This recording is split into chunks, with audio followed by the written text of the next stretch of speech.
The next component of the sleeping system is a bag liner, at least my system, which is what I'm talking about. So um, what I got here is fleece, okay? And I have my liner, which I made myself, that fits over this bag. Now that's the key part, and that's kind of what I wanted to talk a little bit about. Was some of the thinner bag liners, like a silk liner or whatever, they protect the inside of your bag, keep it from getting dirty, make it last a little bit longer, and do add some warmth to it, which is fantastic. The thing that a lot of people don't understand though is, you just spent all that money on a down bag or a really good synthetic bag, and you did it for a reason. At least I did. It's because it's some of the best insulating material there is, and so you want it to do its job.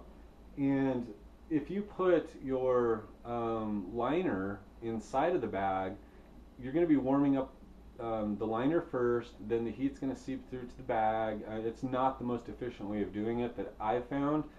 I've found that putting the liner over the bag maximizes the insulating qualities of the down or the synthetic. And like I said, that allows, when I crawl in here, it allows my body heat to warm up the bag itself and to warm up the insulation in here. And then if the weather's that cold, I slip my fleece liner over the bag. Now that allows me to get the most out of my filling, and it affords me a lot of extra warmth to kind of keep that heat in there. So it's a multi-layer system. It works well. When the weather's not as cold as that, when it does not call for that liner over the bag, what I'll do, and that's actually what I have right here that I've been showing you, is this is a piece of fleece cut a little bit bigger than the size of the bag, with straps attached to it. And what that does, since I've got good insulation under the bag, is that gives me that layer on top to prevent the heat from escaping out of the bag. And it allows me to cut down on the most amount of size and the most amount of weight that I can, and still get the maximum amount of warmth that I can. And this little fella here, I mean, you could see it's not in the sack, but it goes down to pretty much nothing, and it weighs 5 ounces, so can't beat it. So, I mean, like I said, and that's not, I don't pack it all the time. It's all about the intended use, or the specific trip that I'm going on. And so, like I said, it's really cold. My bag's a 20-degree bag, and it's well below that. I'm going to use all this system. Now, if it's a warm spring trip or a summer trip, I'm not going to carry all this stuff. I'm going to carry my foam pad, and I'm going to carry my bag pretty much. And like I said, in the worst heat of the summertime, I'll just use my liner, and that's about it. So anyway, that's how I do it on the liners. So the last part of the system that I use is clothing. This is my base layer. So this is just I know it looks a lot like that black bag I showed you, but this is just my thermal shirt that I carry with me all the time. And I'll dress up in this in the bottoms and crawl in my bag. Works the exact same way as the layering concept for your clothes. You start with the base layer, include your outer layer, and then shell on top. Same thing.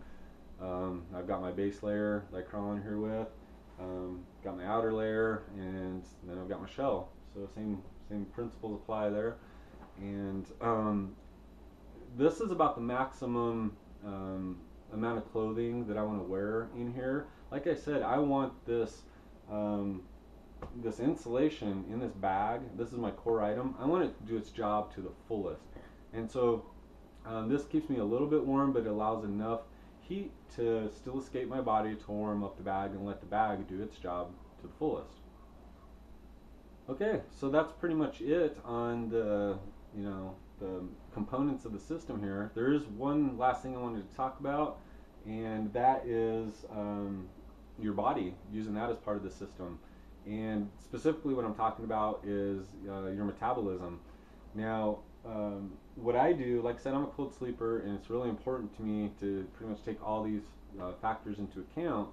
And so, knowing my body, knowing that I sleep cool, I want to um, maximize the heat that my body is producing. And so, how I do that is just to eat something high calorie, something warm, right before bed.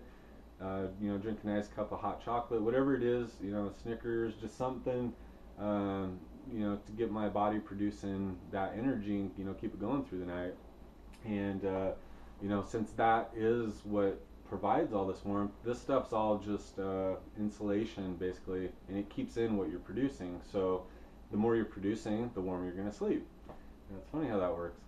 Another thing is, if you get into a cold bag, it's going to take a lot more energy to warm it up and keep it warm. And so prior to going to bed, get a little bit of exercise to warm yourself up a little bit, jumping jacks or some push-ups, whatever, some camp chores, whatever you got to do. But the warmer you are getting into your bag, the faster that it's going to heat it up and allow it to do its job. So anyway, that's just another factor to consider. Okay, so that's pretty much my sleeping system. This is how I do it. And like I said, it allows me the maximum amount of versatility, allows me to get by with one bag for everything I do.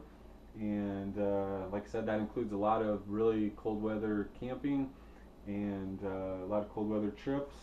And in the summertime, I'm able to pare it down a little bit and just get the most abilities out of the system that I got here. So that's how I do it.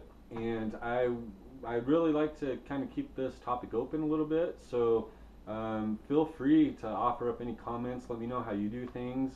Maybe even post a video response. It's a subject that's pretty important to me. I spend a lot of energy out there having fun, and a good night's sleep's important. And I don't like a trip being ruined because I was up all night, being cold. So let me know how you do things, and see how I can improve here. So once again, thanks for watching, and we will see you next time.